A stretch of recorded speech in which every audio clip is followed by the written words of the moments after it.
உடனடியா நடவடிக்கை.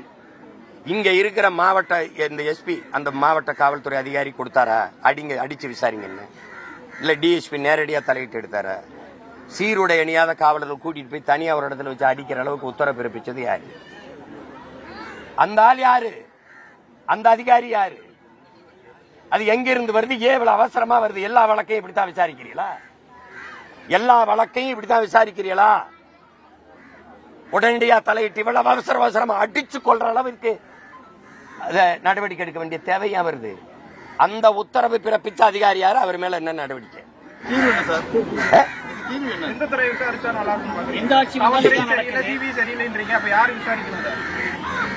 இது யாரும் விசாரிக்க தேவையில்லை. முதலமைச்சருக்கு தெரியாத எங்கிருந்து உத்தரவு போயிருக்குன்னு. அடிக்க போனாங்கல்ல 5 பேரை கூப்பிட்டு விசாரிச்சா தெரியாத யாரா சொல்லி போனீங்கன்னு நான் கேட்கறதுக்கு பதில் சொல்லுங்க.